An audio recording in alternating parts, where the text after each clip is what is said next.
بسم اللہ الرحمن الرحیم۔ السلام علیکم، میں ہوں آپ کا میزبان احسن چیمہ۔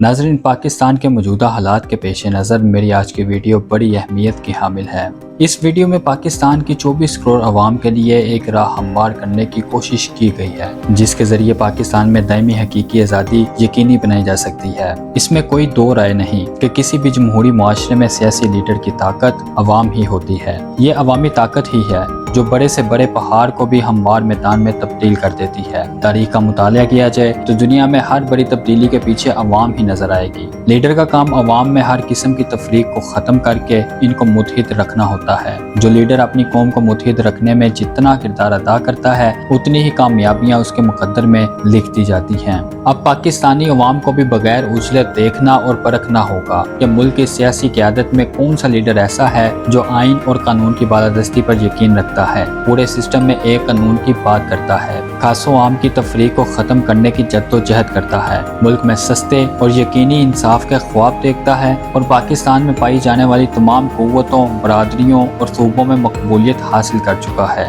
طاقتوروں کو آنکھیں دکھاتا ہے اور کمزور کے لیے لاٹھی بن جاتا ہے۔ امید ہے میری گفتگو ناظرین کو کچھ نہ کچھ سوچنے پر مجبور ضرور کرے گی۔ اس سے قبل کہ ویڈیو کا باقاعدہ آغاز کروں، چینل پر نئے آنے والے احباب سے گزارش ہے، اگر ابھی تک آپ نے چینل سبسکرائب نہیں کیا تو برائے مہربانی کر لیں۔ ویڈیو پسند آئے تو ویڈیو کو لائک اور اپنے دوستوں کے ساتھ شیئر ضرور کیجیے گا۔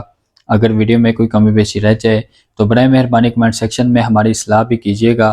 اس کے ساتھ ساتھ بیل آئیکن کو پریس کر لیں تاکہ آنے والی ہر نئی ویڈیو آپ تک بآسانی پہنچ سکے۔ جیسا کہ ناظرین آپ کے علم میں ہوگا کہ سری لنکا میں ہفتہ کے روز صدارتی انتخابات ہوئے ہیں اور مارکسی رہنما انورا دسا نائکے نے صدارتی انتخابات میں سری لنکا کے سابق فوجیوں ساجید پریماداسا اور وکرما سنگھے کو شکست دی۔ آپ کو یہ بھی علم ہوگا کہ الیکشن کمپین کے دوران ان کی پارٹی پر بھرپور انداز میں سری لنکا میں تشدد کا الزام بھی لگایا گیا۔ آپ کو یہ بھی علم ہوگا کہ سری لنکا کے طاقتور حلقوں اور شخصیات کی ایما پر صدارتی انتخابات میں بڑا ہنگامہ ہوا۔ اس کے باوجود مارکسی رہنما انورا دسا نائکے نے جیت درج کی۔ انہوں نے ایکس پر پوسٹ کیا کہ یہ سب کی جیت ہے، یہ پہلا موقع ہوگا کہ بائیں بازو کا کوئی رہنما سری لنکا میں صدر کے عہدے پر فائز ہوگا۔ اپنی جیت کے بعد دسا نائکے نے قومی اتحاد پر زور دیا اور کہا، سنہالی، تامل، مسلمانوں اور تمام سری لنکا کا اتحاد ایک نئی شروعات کی بنیاد ہے۔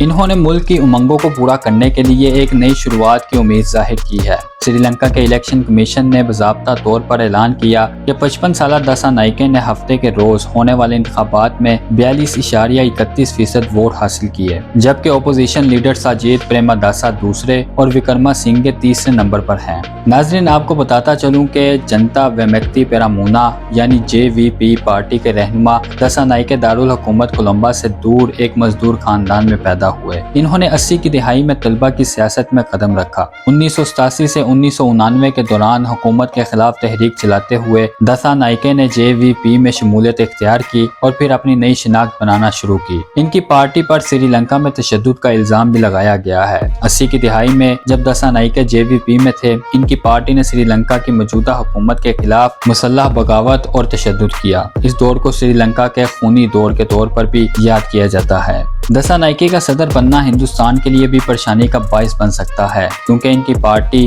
JVP کو چین نواز سمجھا جاتا ہے۔ سری لنکا کے نئے صدر دسا نائکے کی سیاست نے کئی اتار چڑھاؤ دیکھے ہیں۔ سال 1995 میں انہیں سوشلسٹ اسٹوڈنٹس ایسوسی ایشن کا نیشنل آرگنائزر بنایا گیا، جس کے بعد انہیں JVP کی سینٹرل ورکنگ کمیٹی میں بھی جگہ ملی۔ ناظرین دسا نائکے 2000 میں پہلی بار رکن پارلیمنٹ بننے سے پہلے 3 سال تک پارٹی کے پولیٹیکل بیورو کے رکن رہے۔ 2004 میں انہیں سری لنکا فریڈم پارٹی کے ساتھ مخلوط حکومت میں زراعت اور آبپاشی کا وزیر بنایا گیا، حالانکہ انہوں نے 1 سال بعد استعفیٰ دے دیا۔ انہوں نے ہمیشہ مارکسی نظریے کو آگے رکھتے ہوئے ملک میں تبدیلی کی بات کی، یہاں تک کہ صدارتی انتخابی مہم میں بھی دسا نائکے نے زیادہ تر طلبہ اور مزدوروں کے مسائل کا ذکر کیا تھا۔ انہوں نے سری لنکا کے عوام سے تعلیم، صحت، ٹرانسپورٹیشن جیسے اہم شعبوں میں تبدیلیوں کا وعدہ کیا تھا۔ ناظرین انورا دسا نائکے کو سال 2014 میں JVP کا صدر بنایا گیا تھا۔ اس کے بعد ان کی سب سے بڑی ذمہ داری پارٹی کی امیج کو بدلنا تھی، جو 1971 اور 1987 کی بغاوتوں سے جڑی ہوئی تھی۔ دسا نائکے نے اچھا کیا اور سری لنکا کے لوگوں سے کھلے عام معافی مانگی۔ دسا نائکے 2019 میں پہلی بار صدارتی انتخابات کی دور میں آئے تھے، لیکن انہیں صرف 3% ووٹ ملے تھے۔ اس کے بعد 2022 میں سری لنکا میں معاشی بحران کے بعد JVP پارٹی نے خود کو ملک میں ایک اینٹی کرپشن لیڈر کے طور پر پیش کیا، جس سے اسے کافی فوائد حاصل ہوئے۔ تو ناظرین، مجھے امید ہے کہ سری لنکا میں آنے والی تاریخی اور انقلابی تبدیلی کے پس منظر میں چلنے والی تحریکیں، قربانیاں، سیاسی غلطیاں، معاشی بدحالی، تشدد، فسطائیت، ظلم و جبر، بربریت، غیر آئینی اقدامات، مخصوص خاندانوں کی اجارہ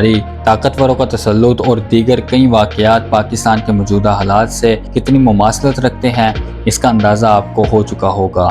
اس کے ساتھ ہی مجھے دیجیے اجازت، دوبارہ ملاقات ہوگی نئی ویڈیو نئے موضوع کے ساتھ۔ تب تک کے لیے اللہ حافظ۔